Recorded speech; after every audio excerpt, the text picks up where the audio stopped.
wabarakatuh. Perkenalkan, nama saya Julita Nana, kelas A Kewirausahaan, Fakultas Ekonomi, Universitas Negeri Makassar. Baik, pada pertemuan kali ini saya akan membacakan kesimpulan dari materi pertama sampai terakhir tentang mata kuliah administrasi bisnis. Baik, langsung saja pada pertemuan pertama. Istilah administrasi secara etimologis berasal dari bahasa Latin, yaitu administration, yang dapat berarti pemberian bantuan, pemberian pemeliharaan, pelaksanaan pimpinan, dan pemerintahan pengelolaan.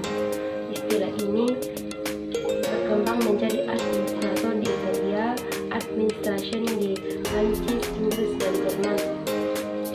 Administrasi merupakan keseluruhan proses mulai dari proses pemikiran, proses perencanaan, proses pengaturan, proses penggerakan, proses pengawasan atau pengendalian sampai dengan proses pencapaian tujuan. Lanjut pertemuan kedua. Yang pertama, memenuhi keinginan manusia. Memenuhi keinginan manusia terhadap benda atau jasa yang dapat memberikan kepuasan jasmani maupun rohani.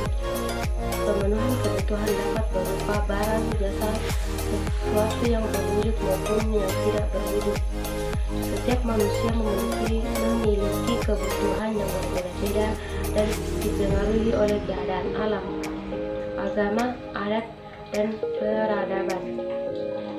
Sifat dari kebutuhan adalah tidak terbatas, meningkat, dan selalu berubah.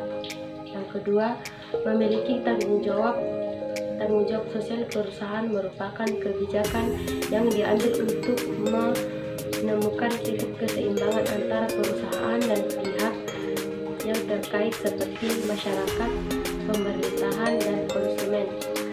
Dalam hal ini, perusahaan bukan saja mencari keuntungan, akan tetapi juga memperhatikan dampak sosial apa yang bisa ditimbulkan dengan keberadaan mereka, kegiatan operasional, atau investasi.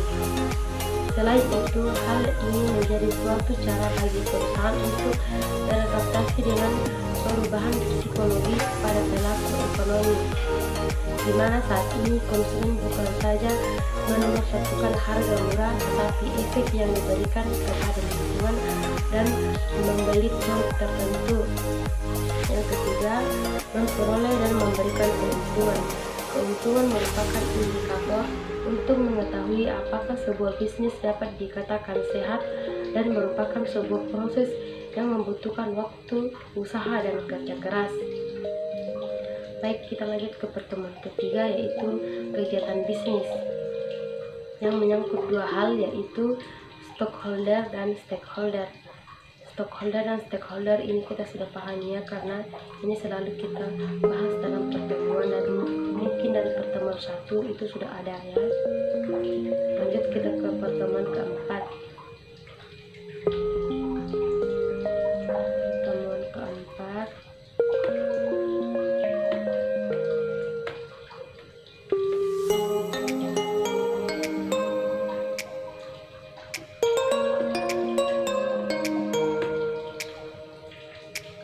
Tanggung jawab sosial perusahaan menurut perubahan atau perusahaan adalah kebijakan-kebijakan, tindakan-tindakan perusahaan dalam berinteraksi dengan lingkungannya yang didasarkan pada etika.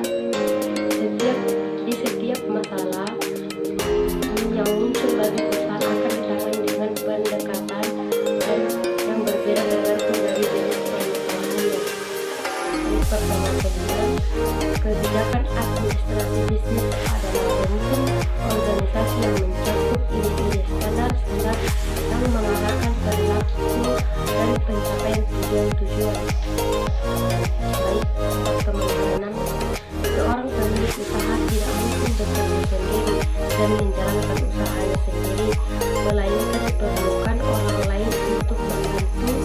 Oleh karena itu, pemilik harus memilih orang-orang yang tepat diajak bekerja. Proses tersebut masuk dalam manajemen sumber daya manusia. Pertemuan ketujuh, kepemimpinan adalah sikap pribadi yang memimpin pelaksanaan aktivitas untuk mencapai tujuan yang diinginkan. Pertemuan ke-9, Bisnis adalah proses kerjasama antara dua atau lebih untuk menghasilkan produk yang dibutuhkan atau diinginkan masyarakat. Bisnis dapat dilakukan tidak dapat dilakukan sendiri. Bisnis selalu melibatkan orang lain, baik dari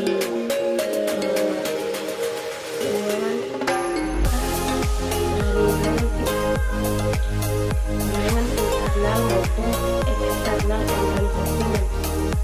Untuk memperoleh barang atau jasa, seorang usahawan memerlukan keterlibatan orang lain dalam hal teknis maupun ilmuwan teknis seperti komunikasi dan keorganisasian. Pertemuan ke-10, kewirausahaan adalah kemampuan kreatif dan inovatif yang dijadikan niat dan sumber daya untuk mencari peluang menuju sukses. Inti dari kewirausahaan adalah kemampuan untuk menciptakan sesuatu yang baru, yang berbeda, atau kreatif new and defense, melalui berpikir kreatif dan bertindak inovatif untuk menciptakan peluang. Banyak orang yang berhasil dan sukses karena memiliki kemampuan berpikir kreatif dan inovatif. Karya dan karsa terdapat pada orang-orang yang berpikir kreatif. Pertemuan ke-11, revolusi industri 4.0 untuk menekankan pada digitalis, jadi segala hal yang berkaitan dengan produksi bisa lebih efektif. Segala hal ini dilakukan sekarang, ya maksudnya di masa ini bagaimana kita memanfaatkan Google Drive dan teman-temannya sebagai mesin untuk menyimpan data di cloud. Teknologi yang memanfaatkan big data seperti dipakai oleh Gojek, Tokopedia, dan lainnya, pun dengan Tesla yang berhasil mengembangkan mobil tanpa awak yang bisa mengangkat penumpangnya dengan otomatis. Penemuan printer 3 dimensi yang bisa membuat berbagai macam barang, mengubah banyak hal di dunia industri. Sederhananya, revolusi industri 4.0 ini kita diselimuti teknologi. Baik, pertemuan 12, konsultan manajemen penelitian CO melalui penelitian pada tahun 1998 menemukan bahwa sebagian besar nilai pasar perusahaan Indonesia yang tercatat di pasar modal atau sebelum krisis ternyata overflow.